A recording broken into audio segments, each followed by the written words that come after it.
স্কুলের টিফিনে কিংবা বিকেলের নাস্তা ডেজার্ট আইটেম হিসেবে শাহি টুকরাটা অতুলনীয়।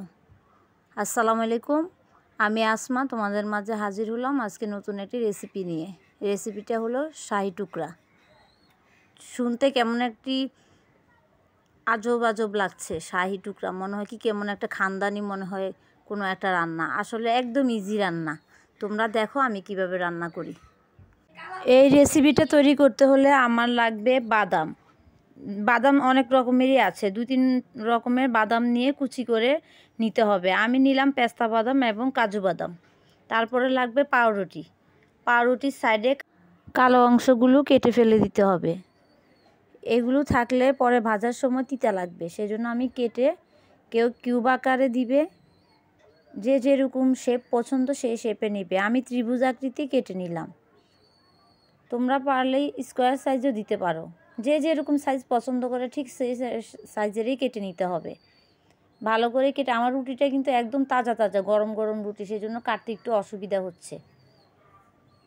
সাধারণত এই শাহি টুকরাটা পুরান রুটি, 2 দিন 1 দিনের পুরান রুটি দিয়ে করলে সবচেয়ে বেটার হয়। আমি নতুন রুটি দিয়েই করেছি, গরম গরম রুটি বেকারি থেকে আনা। তারপরে লাগবে আমার হাফ কেজি দুধের মধ্যে সামান্য একটু লবণ দিব এবং একটা এলাচ দিয়ে দিব পরিমাণ মতো চিনি দিয়ে হাফ কেজি দুধকে আমি 1 পা দুধে পরিণত করব। জাল দিয়ে ঘন করে ফেলব। ঘন করে আমি ঠান্ডা করতে রেখে দিব। এখন আমার কেটে রাখা যে পাউরুটির টুকরাগুলো আছে সেগুলোকে আমি প্রসেসিং করব।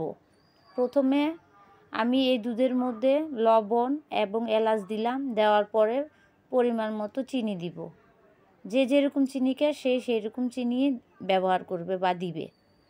এখন আমি লাল লাল করে পাউরুটির টুকরাগুলো ভেজে নিচ্ছি। খেয়াল রাখতে হবে চুলার আঁচটা মিডিয়াম কিংবা লোর মধ্যে দিয়েই ভাজতে হবে। প্রথমে মিডিয়াম আছে, তারপরে লো হিটে দিতে হবে, কারণ পাউরুটি ভাজতে বেশিক্ষণ সময় লাগে না। অনেক সময় পুড়েও যেতে পারে, পুড়ে গেলে কিন্তু রেসিপিটা তিতা লাগবে।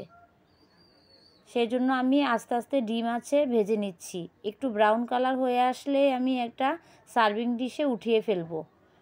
তোমরা ইচ্ছে করলে এটা ঘি দিয়েও ভাজতে পারো। ঘি দিয়ে ভাজলে আর একটু গ্রানটা একটু ভালো আসে, খেতেও অসাধারণ লাগে। যাই হোক, এখন আমি ব্রাউন কালার হয়ে আসছে, আমি সার্ভিং ডিশে উঠিয়ে ফেললাম এবং এভাবে সাজিয়ে নিলাম। তারপরে যে দুধটা আমি জাল দিয়েছিলাম, আধা কেজি থেকে 1 পা করেছি, সেই দুধটা আমি সেই পাউরুটির উপরে ঢেলে দিব। এমনভাবে ঢালবো যাতে দুধের মধ্যে ভিজে থাকে এবং চুবু চুবু হয়ে থাকে। এমনভাবে কোনো সাইড যাতে শুকনা না থাকে দিয়ে আমি কিছুক্ষণ অপেক্ষা করব। তারপরে কাজু বাদাম এবং পেস্তা বাদাম কুচি উপর দিয়ে দিব গার্নিশিংয়ের জন্য। রুটির উপরে যখন আমি দুধটা ঢেলে দিব তখন আস্তে আস্তে রুটিটা দুধের মধ্যে চুবে যাবে এবং দুধগুলো চুষে নেবে। এবং পরে আমি কাজু বাদাম এবং পেস্তা বাদাম উপর দিয়ে দিব সাজানোর জন্য। দেখতেও সুন্দর লাগে, খেতেও সুন্দর লাগে। এটার সাথে তোমরা কিশমিশও অ্যাড করতে পারো। বাদাম আরও অনেক রকমের আছে, ওগুলিও অ্যাড করতে পারো। আমার কাছে ছিল যা, আমি তা দিয়েই গার্নিশিংটা কমপ্লিট করলাম। তারপরে নর্মাল ফ্রিজে রেখে দেব 15 থেকে 20 মিনিট। 15-20 মিনিট পরে ফ্রিজ থেকে নামিয়ে পরিবেশন করবেন ঠান্ডা ঠান্ডা শাহি টুকরা। দেখতে যেমন সুন্দর, খেতেও তেমন অতুলনীয়। তোমরাও বাসায় ট্রাই করবে। ধন্যবাদ সবাইকে এতক্ষণ ধরে আমার ভিডিওটা দেখার জন্য। সবাই ভালো থেকো, সুস্থ থেকো। আল্লাহ হাফেজ।